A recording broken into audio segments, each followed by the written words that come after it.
Vote দিতে গেছি, আমার ভোট অন্যজনে দিয়ে দিছে। আমি আইডি কার্ডের সাথে মিশাইছি, মিলাইছি, দিয়ে টিক মার্ক দেওয়া। আমার ভোট আরেকজনে দিয়ে লাইছে, আমার পিতা মাতার নাম টাম সবকিছু হয়ে গেছে।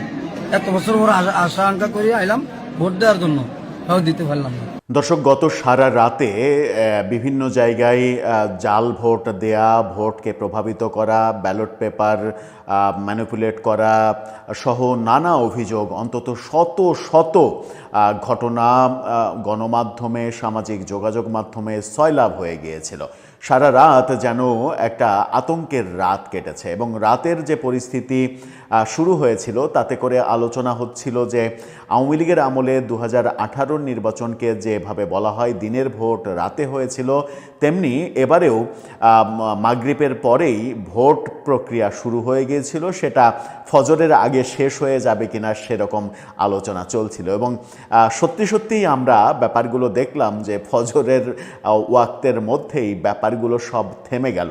দিনের বেলাতে এখন পর্যন্ত সেরকম কোনো ঘটনা, বড় ধরনের ঘটনা আমাদের চোখে পড়েনি। মানে ভোট কেন্দ্র দখল, ব্যালট মেরে নেওয়া, এই ব্যাপারগুলো চোখে পড়েনি, কিন্তু ভয়াবহ একাধিক ঘটনা সামনে এসেছে, যে ঘটনাগুলো বলে দেয় যে এবারের নির্বাচন, এই দুটো ঘটনার কথা আপনাদেরকে বলবো। একটা ঘটনা ঢাকার, আর একটা ঘটনার একেবারে কনফার্ম জায়গাটা, কেন্দ্রটা বলতে পারবো না। দুইটা ঘটনার ভিডিও চিত্র আমাদের কাছে এসেছে, যে ভিডিও চিত্রের মাধ্যমে বলা যায় যে এই দুইটা ঘটনাই এবারের ভোটকে বিতর্কিত করতে যথেষ্ট ভূমিকা রাখতে পারে। আমার মনে হয় যে এই ব্যাপারে সরকারের এখনই কড়া উদ্যোগ নেওয়া উচিত, কারণ প্রত্যেকটা কেন্দ্রে সিসিটিভি রয়েছে, সিসি ক্যামেরা রয়েছে। সিসি ক্যামেরার মাধ্যমে এগুলো দেখে এর মানে প্রকৃত যারা দোষী সেগুলো বের করতে হবে। তাহলে ঘটনাটা কি? ঘটনাটা হচ্ছে অন্তত দুজন ভোটারের সাক্ষ্য পাওয়া গেছে যারা ভোট কেন্দ্রে গিয়ে অন ক্যামেরা অভিযোগ করেছেন যে তাদের ভোট অন্য কেউ দিয়ে দিয়েছে। একটা ঢাকার উত্তরা 8 নম্বর সেক্টরে ঘটনা ঘটেছে, আর একটা অন্য জায়গায়। চলুন একটু জেনে দেখি এই দুটা ঘটনার পাশাপাশি আর কি ঘটনা ঘটল এই নির্বাচনকে কেন্দ্র করে উল্লেখযোগ্য, সেগুলো একটু বুঝে ওঠার চেষ্টা করব এই ভিডিওতে। থাকবেন পলিটিক্স টিভির নিয়মিত আয়োজনে।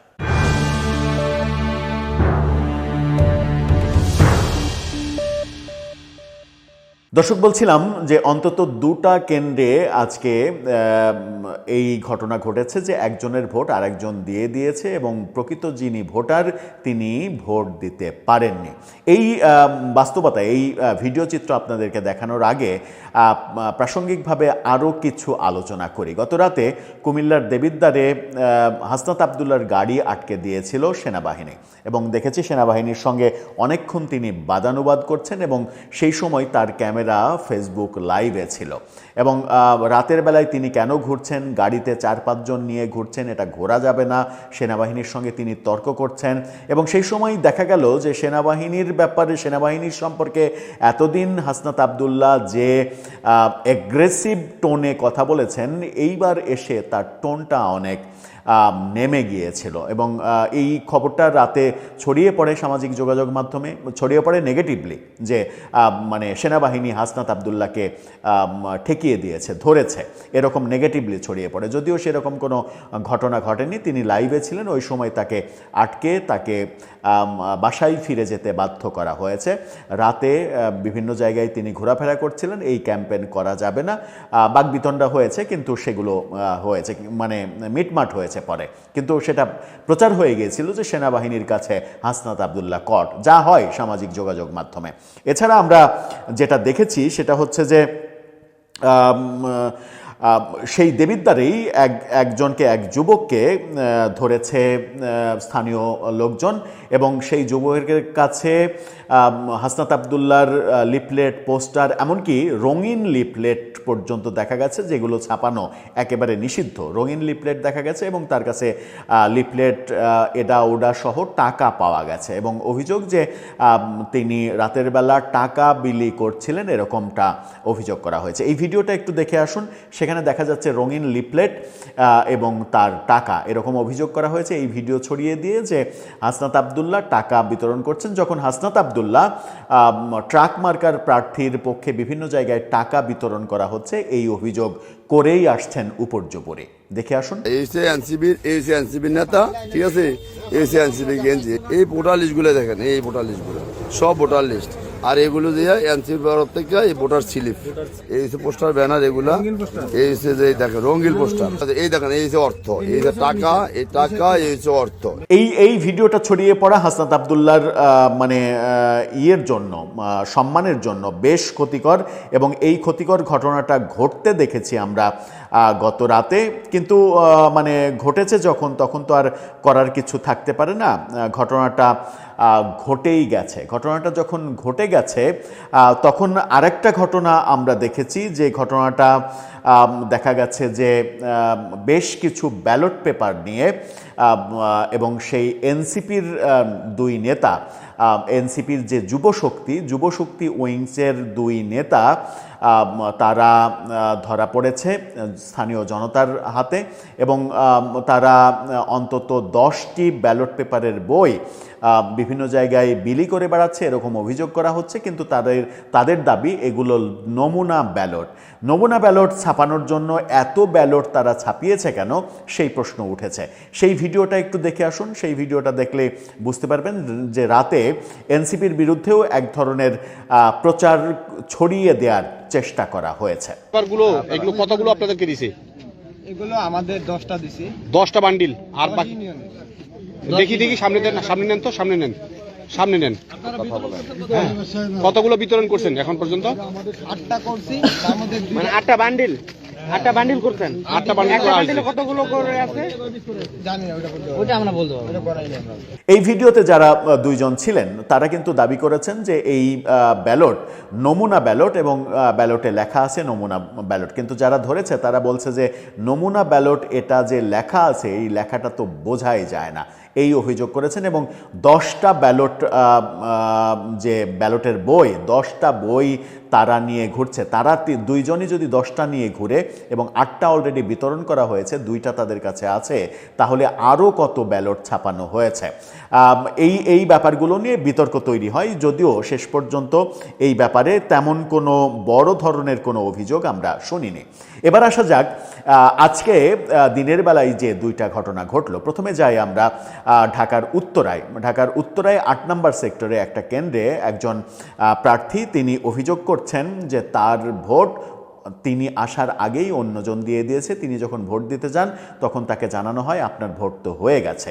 এই ডায়লগটা আমরা মূলত আওয়ামী লীগের আমলে অনেক বেশি শুনেছি বলে এখনও তো অভিযোগ করে যে আওয়ামী লীগের সময় একজনের ভোট আরেকজন, বিশেষ করে মানে প্রতিদ্বন্দ্বী না থাকলে তো এমনই হবে।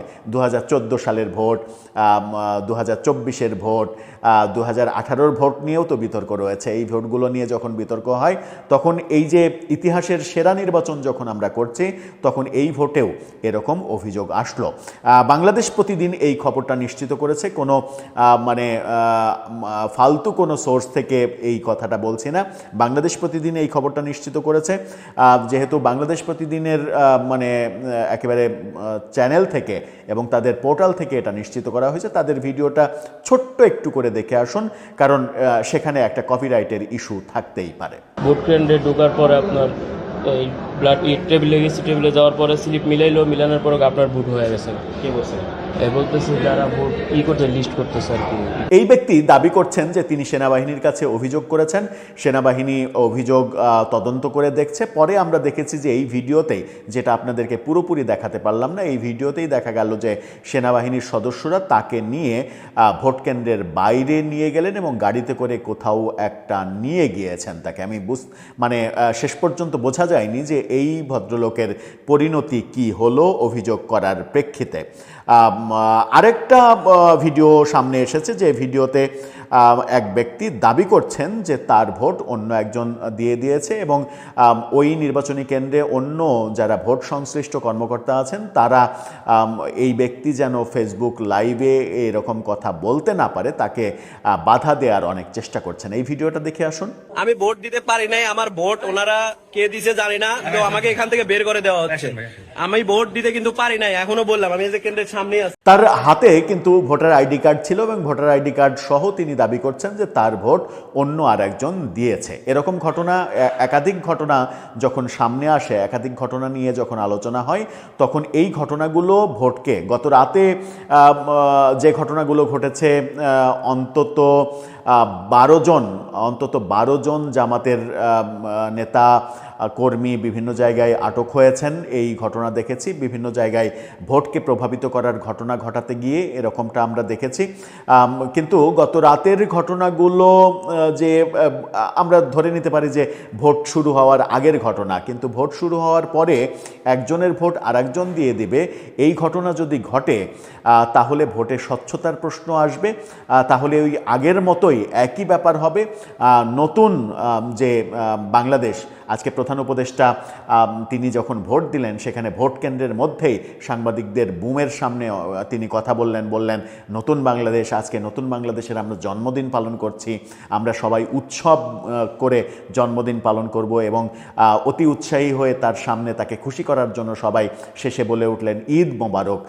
প্রধান উপদেষ্টাও বললেন, হেসে বললেন ঈদ মোবারক, অর্থাৎ আজকে ঈদের দিন, ঈদের মতো উৎসব হচ্ছে, নতুন বাংলাদেশের জন্মদিন পালন করা হচ্ছে। পরবর্তীতে মানে এর আগে তো বাংলাদেশের জন্মদিন আমরা জানতাম 26শে মার্চ, তো বাংলাদেশের জন্মদিন 26শে মার্চ থেকে এরপরে 12ই ফেব্রুয়ারি হয়ে যাবে কি না সেই প্রশ্নটাও হয়তো আসবে। তারপরেও নতুন বাংলাদেশে যে প্রত্যাশাটা করা হচ্ছে সেই প্রত্যাশার মধ্যে এরকম ঘটনা এই ভোটকে বিতর্কিত করতে পারে। আমার মনে হয় যে এই দুইজনের যে খবরগুলো সামনে চলে আসলো, এই দুইজনের অন্তত একটা সুরাহা করা উচিত যেন তারা ভোট দিতে পারেন এবং তাদের ভোট কারা দিয়েছে সিসি ক্যামেরায় সেগুলো দেখে যেন ব্যবস্থা নেওয়া হয়। দর্শক, আপনার মতামতকে এ ব্যাপারে জানিয়ে লিখতে পারেন আমাদের কমেন্ট বক্সে।